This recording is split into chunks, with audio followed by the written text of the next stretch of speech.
Hi guys, welcome back to my YouTube channel. So a very quick one, I just want to address this issue. Like, this is not the usual YouTube videos that I make, but then I just have to. So talking about domestic violence, I'm sure it's not new to anyone here. We've heard it over and over and over time, but then again, it's the rate is getting alarming now. Like, almost every time you get to hear cases of husband battering their wives, you get to hear cases of wives also battering their husband. Like, this has got nothing to do with gender. It applies to both genders. So I asked a question because I've been seeing different posts about it, and I asked a friend, like, why is it difficult? Why is it that it's when it has gotten to a point of no remedy that people start talking? In most cases, people are dying. We're all familiar with this singer Ekweme as she that died recently. She was open about her case to friends, according to what we started saying after she died, which was obvious that she told people about her ordeal. But then the deed had been done, and the fact that these people even knew that she was going through all of that and they didn't say anything until she died. So what's the point?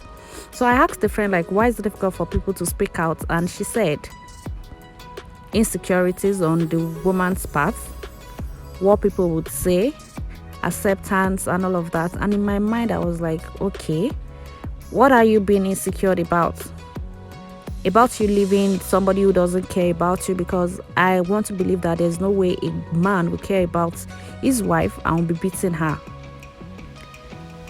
Then saying that what people would say, okay, if you eventually end up dying, won't people talk about it? People will talk about it. Or the fact that you are no longer alive, that makes it make sense to you that, okay, you don't get to hear what others are saying. No, it shouldn't get to that point before you realize. Then another one was saying that, okay, what would people say? Okay, that's what I just addressed. They would say, if you don't, excuse me, people will always have something to say. So saying that you going back to your parents' house or something, it can be so bad that out of 100 or 10 people that you know, 9 of them won't shut the door. That's what I know. One person will reason with you, one person will understand your audio. Even if it's 1 out of 10, that one person will give you a listening ear. That one person will open his or her door to you and accept you. You are whole. You don't have to return back home in body bag before you realize that some things are actually not worth it. I understand the fact that everybody wants to fight for their marriage, which is understandable, but some marriages are not worth dying for. They are not, honestly. And we as persons too, we need to do better. We need to do better. It's actually not easy for somebody to open up to us, and when we get to that point where somebody sees us as somebody they can confide in, it is our own responsibility to know how best to approach them. We don't have to support those battering them. We don't have to say that you go back to your husband's house, what will people say, your children. Okay, now if you end up dying, then someone else's becomes your children's mother.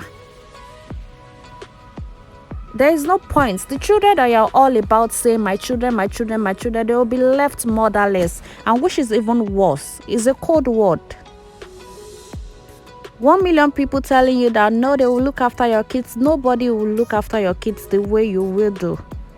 So it is in your own responsibility and power to take control over your life. And this starts from every little things, because I'm sure everything doesn't aggravate to beating the first day.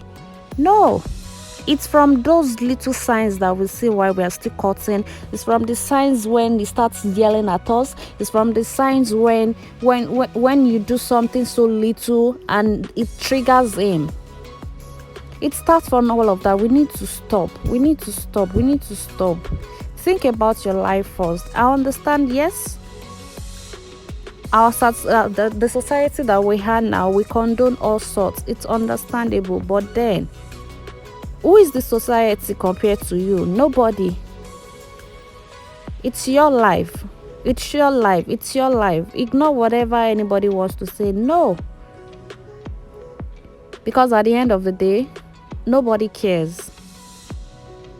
And the earlier we realize that, the better. And a friend of mine was even telling me about our friend that is in that similar situation, and when these cases starts coming up again and people are talking about it, she had to like message the lady like, I'm concerned about you, I'm bothered about you.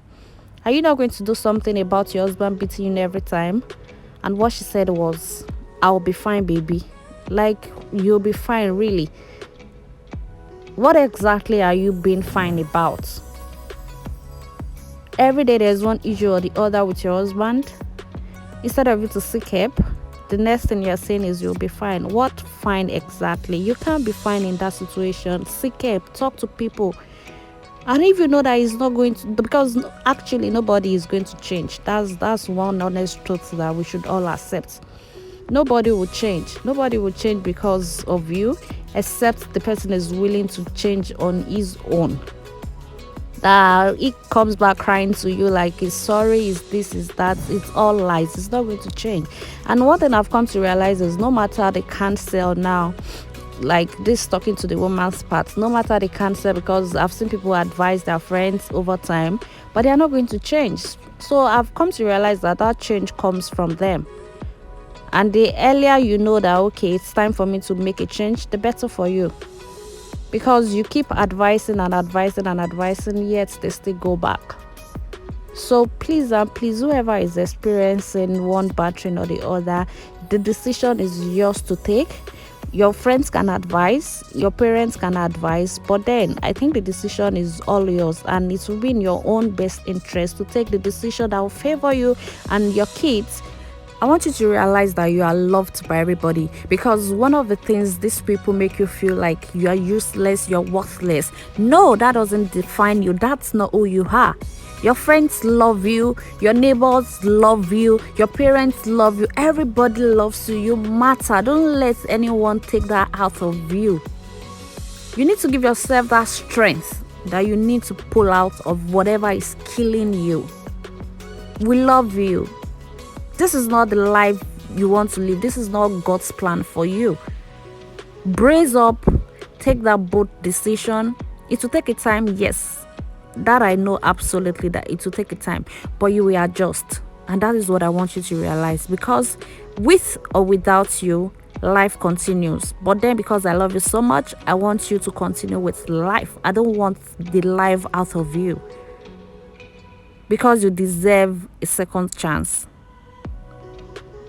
I love you so much, and I just feel like I need to say something, because I don't know whoever is going through this, or anybody that knows anybody that is going through it. They are not alone.